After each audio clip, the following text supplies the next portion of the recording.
very warm welcome to Bharata First. This is FRP Explains. I'm Rausan Pereira. First, let me inform you about Bharata First Knowledge Center, a learning experience like none other, which will transform the way you learn and prepare for your competitive exams. Classes are going on in full swing, and we've already begun international relations, Indian art and culture, and several other short courses as well. There's so much more to offer and so much more that you can get out of the Knowledge Center.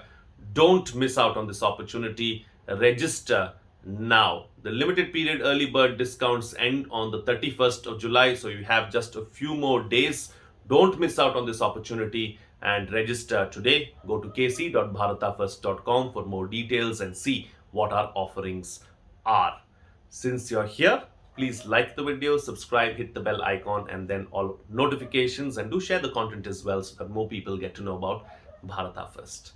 The Kawad Yatra has been cancelled in 2021 as well. It did not take place in 2022 as a result of the pandemic, and in 2021, especially after what we saw and witnessed during the second wave of the pandemic, authorities have decided to not go ahead with the Kawad Yatra because they do not want it to trigger another wave of the pandemic, and officials believe that it could be a super spreader event and hence have decided not to go ahead with it.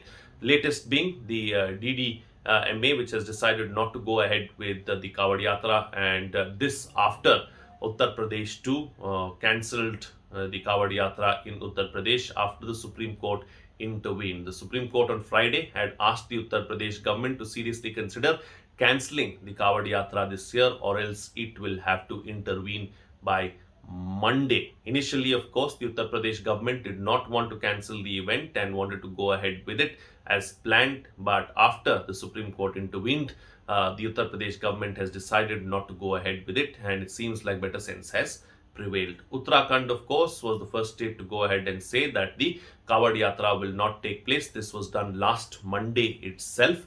And, just to give you a brief understanding of what the Kawad Yatra is, especially for those in southern India who might not have witnessed it or come across this particular pilgrimage, it is basically Shiva devotees.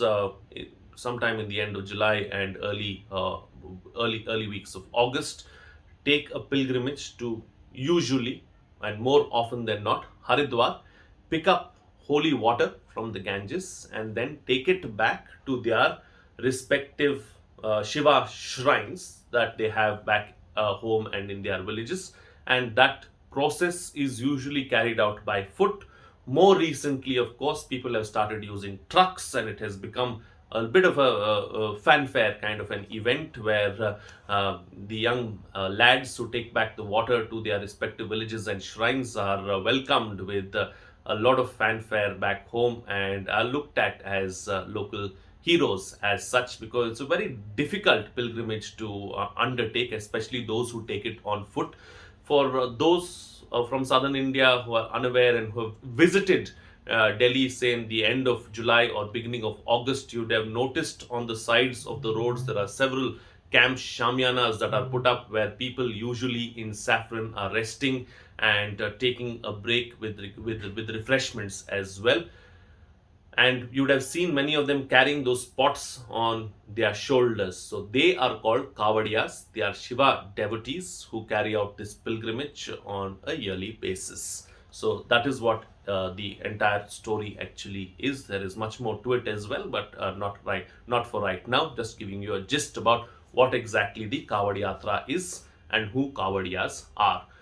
In 2019, because it didn't happen in 2020, in 2019, an estimated 36 million people participated in the Kawad Yatra, and hence respective authorities and governments have decided not to carry it out this year because they fear that it could be a trigger for the third wave of the pandemic and could end up being a super spreader event, just like many others we've seen in the past. Be it in the first wave of the pandemic, we saw a lot of flack being received by the Tablighi Jamaat because of of the number of people that were congregated in such small places without any ventilation, and how that event turned out to be a super spreader as well. You had the Kumbh Mela as well, which had come under severe criticism, as well as the biggest of them all, elections in the 5 states that were held earlier this year, right in the heart of the beginning phase of the second wave of the pandemic,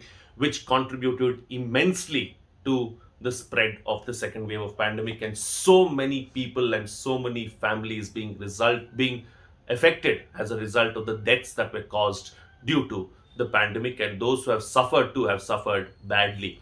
So, to avoid such a kind of a situation, the authorities have decided not to go ahead with the Kawad Yatra. Well, the UP government, of course, was dragging its feet initially, but finally it has decided not to go ahead with it, because let's not forget there is a bigger issue in Uttar Pradesh, just like how the 5 state elections were going on in full swing, and authorities do not want to upset the voter or upset the way elections were going.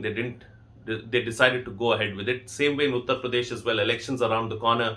So the government probably did not want to intervene and interfere with the Kawad Yatra, because it could be a political issue and nobody wants to take chances. But alas, the authorities in Rajasthan, Uttarakhand, Uttar Pradesh, and Delhi have decided not to go ahead with it. Bihar and Jharkhand too could follow suit very soon. And this year too, the Kawad Yatra will not take place, leaving millions of Shiva devotees dejected and feeling very sad. With that, it's a wrap on this edition of FRP Explains.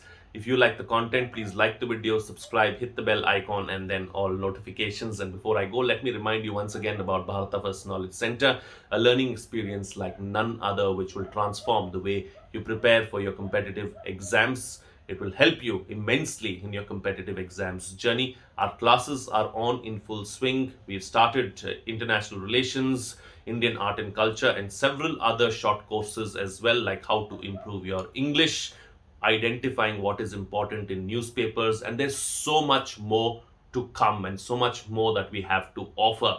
Don't miss out on this all new way of learning. Go to kc.bharatafirst.com and register now. A limited period early bird discount offer ends on the 31st of July, so the prices are going to go up after that. This is your last chance to make use of this offer and register at kc.bharatafirst.com. Before I go, let me also inform you that for those of you who like the content, may contribute to keep our content alive. Here are our UPI IDs. A small contribution that you make will be a giant leap for us to keep bringing you this content. That's it from me. See you again next time.